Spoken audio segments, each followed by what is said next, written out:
हमारे देश की नई सबसे बड़ी पंचायत, जिनको आप तमाम लोग संसद भवन और इंग्लिश में पार्लियामेंट हाउस के नाम से जानते हैं। साथियों, इस नई संसद भवन और पार्लियामेंट हाउस का हमारे देश के सबसे झूठे और भ्रष्ट प्रधानमंत्री दामोदर दास नरेंद्र मोदी जी आने वाली 28 मई को एक खास मौके पर इसका उद्घाटन करने जा रहे हैं। क्या है वो खास मौका?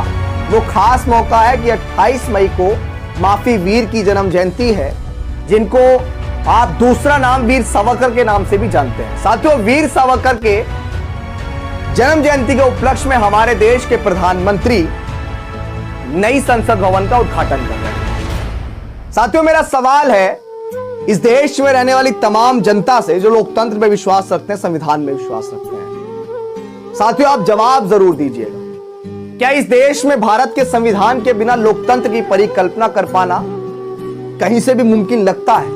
और लोकतंत्र के बिना किसी भी न्यायिक व्यवस्था का होना मुमकिन लगता है? और न्यायिक व्यवस्था के बिना क्या संसद भवन स्थापित हो सकता है? तो जितने भी बुद्धिजीवी लोग हैं, हालांकि कुछ मूर्ख भी यहां वीडियो देख रहे होंगे, जितने भी बुद्धिजीवी लोग हैं वो यही कहेंगे कि हां, संविधान के बिना लोकतंत्र नहीं है, लोकतंत्र के बिना न्यायिक व्यवस्था नहीं है, और न्यायिक व्यवस्था के बिना तो संसद भवन का कोई औचित्य ही नहीं बनता है। ये वही पार्लियामेंट हाउस है जिसकी ओर बाबा साहेब अम्बेडकर इशारा करके कहते थे कि मेरे समाज के बच्चों, आपको इस देश का शासक बनना है, और इशारा करते थे उंगलियों से, जो उनकी अधिकतर प्रतिमाओं में आपको देखने को मिलेगा। ये वही भवन है जिसके अंदर बैठ के आपके पक्ष में और आपके विपक्ष में अधिकार सुनिश्चित होते हैं।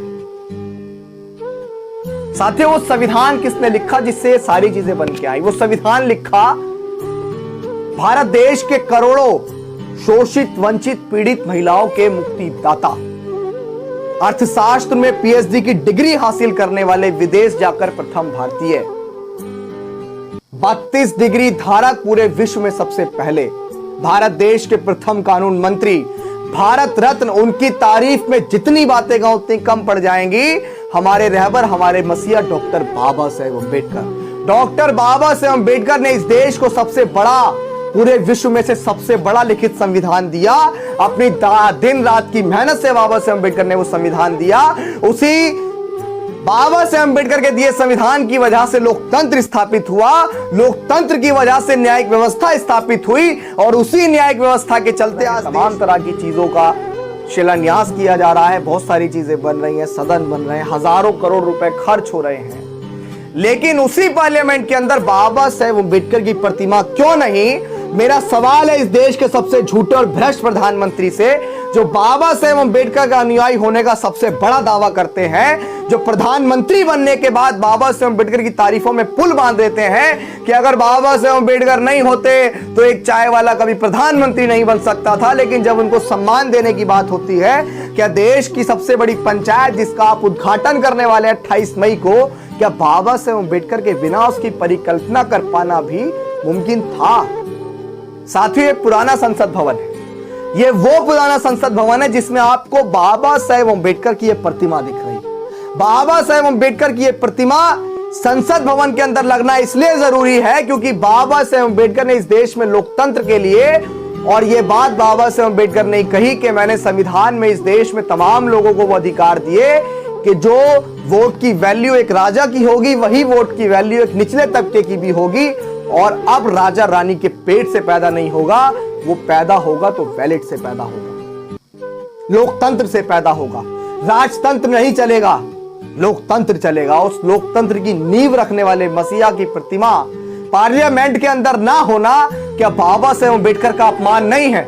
मैं इस देश के तमाम लोगों से कहना चाहता हूं, यहां पे कुछ मूर्ख लोग भी मेरी वीडियोस को देख रहे होंगे जिन्हें सिर्फ हमारा विरोध करना है, लेकिन मैं उन तमाम लोगों से कहना चाहता हूं, क्या बाबा साहेब अम्बेडकर की प्रतिमा पार्लियामेंट हाउस के अंदर नहीं लगनी चाहिए? क्या इस देश में लोकतंत्र की नींव रखने वाले व्यक्ति की प्रतिमा पार्लियामेंट के अंदर नहीं लगनी चाहिए? आप तमाम लोग ट्विटर, फेसबुक और तमाम जगह पोस्ट कीजिए और सवाल कीजिए प्रधानमंत्री मोदी जी से कि बाबा साहेब अम्बेडकर की प्रतिमा क्यों नहीं लगाई गई। लोकसभा अध्यक्ष से सवाल कीजिए कि बाबा साहेब अम्बेडकर की प्रतिमा क्यों नहीं लगाई गई, क्यों? अब बहुत सारे लोग कहेंगे कि सवाल करने से क्या होगा। यार, जिस समाज के नेता आपस में बिखरे हुए हों, समाज के लोग सिर्फ सवाल ही तो कर सकते हैं। कुछ आलोचक भी ऐसे होते हैं कि नेता कुछ करना भी चाहे तो वो नहीं करने देते हैं।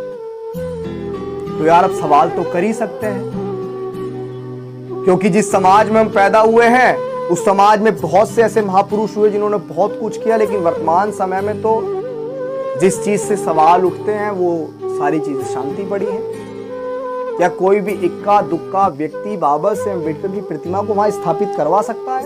देश की सबसे बड़ी पंचायत में नहीं करवा सकता है। अगर बाबा साहेब अम्बेडकर की प्रतिमा पार्लियामेंट हाउस के अंदर लगवानी है तो पूरे बहुजन समाज को और उसके बाद जो लोग बाबा साहेब अम्बेडकर में अपनी पूर्ण आस्था रखते हैं उन लोगों को सड़कों पे उतरना पड़ेगा कि जब तक पार्लियामेंट हाउस के अंदर बाबा साहेब अम्बेडकर की प्रतिमा नहीं लगेगी हम लोग नए संसद भवन के अंदर सदन को नहीं लगने देंगे। जय भीम, जय भारत, जय संविधान।